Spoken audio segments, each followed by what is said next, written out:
Visit licensuraexams.com and try our samples completely free of charge.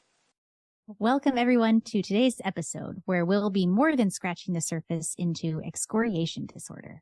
I'm Stacy. And I'm Linton, and we're glad you could join us today. So, to start, excoriation disorder is characterized by repetitive and compulsive picking of the skin, leading to skin lesions and anxiety. To start, excoriation disorder is characterized by repetitive and compulsive picking of the skin, leading to skin lesions and anxiety. It's officially classified as an obsessive-compulsive disorder in the DSM-5-TR. That's right, Stacy. Let's break down the diagnostic criteria step by step on the criteria of the DSM-5-TR. First, the client has to show recurrent skin picking that results in skin lesions. This skin picking can't be attributed to any other medical condition or mental disorders. Linton, looks like you finally broke down and purchased the DSM-5-TR rather than that ratty DSM-4 you've been carrying around. Well, I finally paid off my student loans and I had some extra cash laying around, so I took the big plunge. Well, good thing you did, Linton, because the licensure exam is based on the DSM-5-TR, period. End of story. So if you're using the DSM-5, chances are you might lose a few points because of the changes and additions of new diagnoses to the DSM-5. Okay. I get it. All right. It's about time. Yeah. Back to excoriation disorder. All right. So according to the DSM-5-TR, skin picking has to cause clinically significant distress or impairment in relational, occupational, social, or educational functioning. There's that Rose memory device for types of functioning that you created back in the day, Linton. It sure comes in handy to remember the areas of functioning. Additionally, excoriation disorder can't be better explained by symptoms of another mental disorder like delusions or hallucinations, for example. Right. So let's say that you're working on a case study and the client has eczema and their skin picking is causing them significant distress and impairment. They're missing work because of it. Would the excoriation specifier be low, medium, or severe, Stacy? Which one? You are a trickster, Linton. First, we don't even know if the client actually has excoriation disorder or if it's really a result from their medical condition of eczema. And second, even if they do have excoriation disorder, there aren't any specifiers for that disorder. You are just so incorrigible. Well, you can't blame a guy from trying. So moving along, since we've already established that there are no specifiers, thank you very much, Linton, let's talk about symptom duration. For most mental disorders, the length of time that the client exhibits symptoms is often a key factor that helps you to differentiate between disorders. However, there's no minimum duration for excoriation disorder. And that's why these two criterion, recurrent skin picking resulting in skin lesions and causes significant distress or impairment in functioning, are so important with this disorder. Skin picking is not considered a disorder unless it's happening often and it's severe enough to cause distress. Exactly. Many people, including myself, pick at their skin occasionally, but excoriation disorder, it's happening over and over, frequently and persistently. Let's go down a rabbit hole here and dig into the type of development and course of a excoriation disorder. Okay, I'm a bunny hop, skip, and a jump ahead of you, Linton. So onset is often during early adolescence, around ages 11 to 15. And this is a time when individuals are more prone to having body-focused repetitive behaviors. And many clients report that their skin picking really started with a dermatological condition that developed during their adolescence, sometimes something like acne, for example. And you would imagine that skin picking behaviors often increase during periods of increased stress. The client can also experience temporary remission of symptoms when those stressors decrease. The majority of clients with excoriation skin picking disorder experience waxing and waning of symptoms and continued psychosocial impairment over the course of their entire lives. Excoriation disorder is often characterized by antecedent physiological sensations that precede the act of skin picking. And clients frequently report feelings of tension, pruritus, which is the fancy medical term for itchiness, or other somatic discomfort before engaging in skin picking behaviors. And their skin picking may provide temporary relief from itchy skin and reinforce their behavior through negative reinforcement. Okay, so all you therapists out there, be on the outlook for clients with skin lesions and scarring. Sometimes it's going to be a little tricky to know about that because the client will try to camouflage them by using long sleeves or bandages. Adult clients often focus their picking on specific body regions like the face, extremities, or scalps. Mm-hmm. And another red flag to watch out for is ritualistic behaviors, which frequently co-occur as well. And these could include frequently checking mirrors, utilizing tools like tweezers to pick the skin, or even saving scabs. Many clients engage in skin picking while in front of brightly lit mirrors to better visualize what they perceive as flaws. Wow, good point.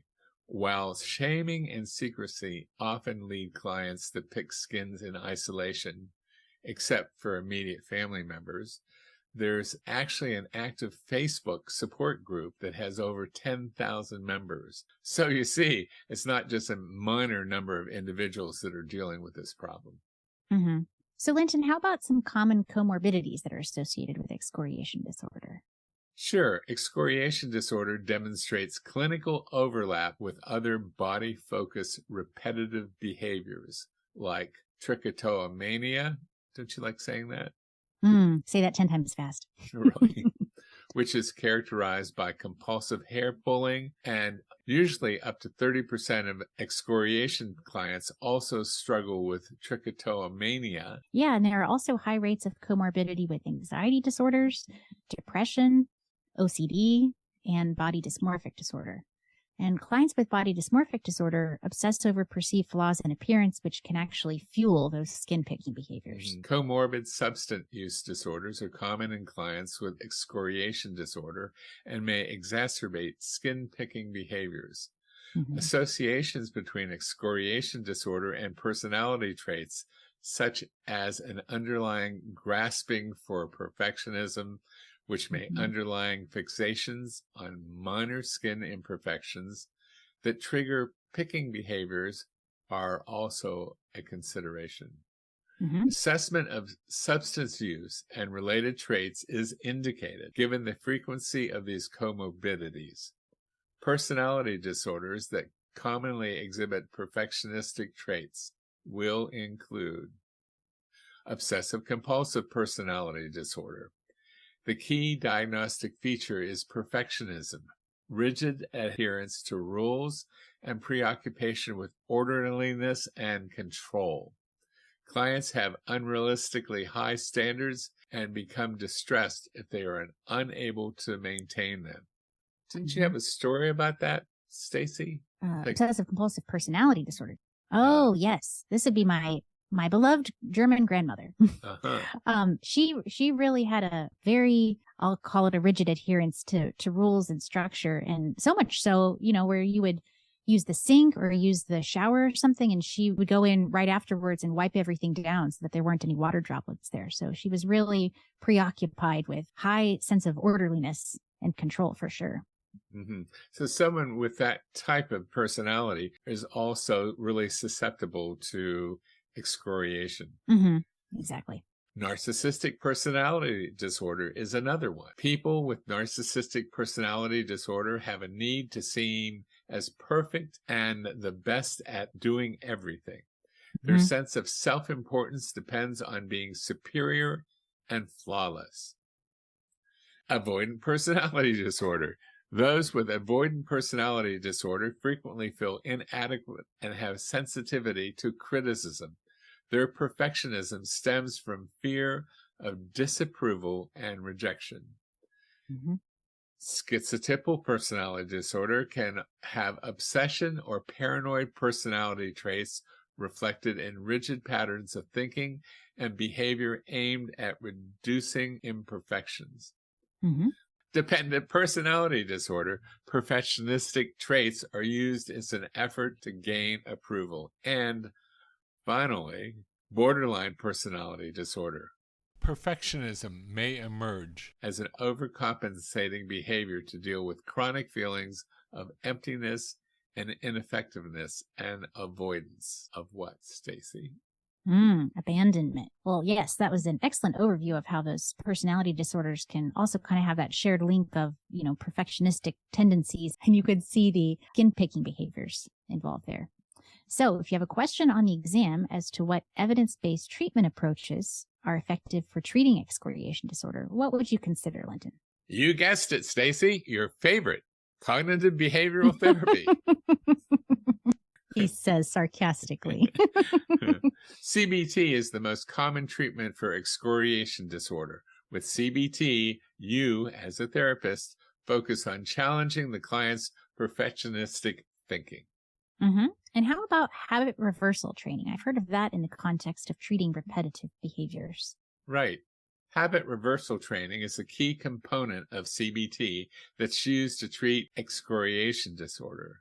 This is where the client learns to recognize picking triggers and uses competing responses, which are behaviors that make it impossible to engage in that unwanted habit, like clenching fists to interrupt the picking response.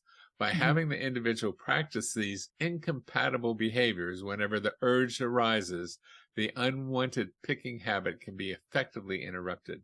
Over time, consistently using competing responses allows the new desirable behavior to take hold, breaking the habitual cycle. Any other interventions in that CBT category, Linton? Yes, there are. Stimulus control is another strategy that can be effective. This involves modifying the client's environment to remove triggers and make picking more difficult, like limiting access to tools or mirrors. And exposure and response prevention, when you gradually expose the client to picking triggers while preventing picking responses to reduce anxiety. Okay, so CBT is the frontline treatment, including habit reversal training, stimulus control, and exposure and response prevention. You got it, Stacy. Okay. Yes. And then there's acceptance and commitment therapy informed exposure. And this is another approach that can help with skin picking. ACT focuses on accepting uncomfortable internal experiences, like urges to pick in the case of excoriation disorder, without judging them or acting on them. And this is different than trying to resist or get rid of these urges, which can actually make them stronger. In exposure therapy from an ACT perspective, the individual intentionally brings on urges to pick while practicing mindfulness and acceptance of those urges without acting on them. And the overall goal is to experience and observe the urge without reacting to it. This builds tolerance and acceptance of the urge as a temporary state that will pass, rather than something that needs to be acted on right away. For medication, selective serotonin reuptake inhibitors, or SSRIs, like fluoxetine, are commonly prescribed to help manage underlying anxiety and depression. But medication should always be combined with therapy for the best results. Exactly. And as it kind of goes without saying, but we'll say here just to make sure we're on the same page, that as a therapist, it's outside of your scope medication recommendation. So you'll always refer to a psychiatrist for that. So a comprehensive treatment plan also addresses any comorbid conditions contributing to skin picking, like obsessive compulsive disorder rituals or body dysmorphic obsessions. It's also key to watch for secondary infections that may develop and provide referrals to dermatologists as needed. Absolutely. Improving body image and self-esteem can reduce picking behaviors. Support groups can provide validation and accountability. And using a caring, a non-judgmental approach, such as person-centered therapy by our friend Carl Rogers, is critical because of the shame that many people feel around excoriation disorder. Right. And you need to validate how distressing yet hard to control compulsive skin picking can be. Great point. Well, we have covered a lot of ground today about the complexity of excoriation disorder. Thank you all so much for joining us today. We hope you found this overview very helpful, and we'll put it to good use on your exam. So, while you're here, you might want to reach out to us about any other topics you'd like to cover in the future episodes. And remember, it's in there.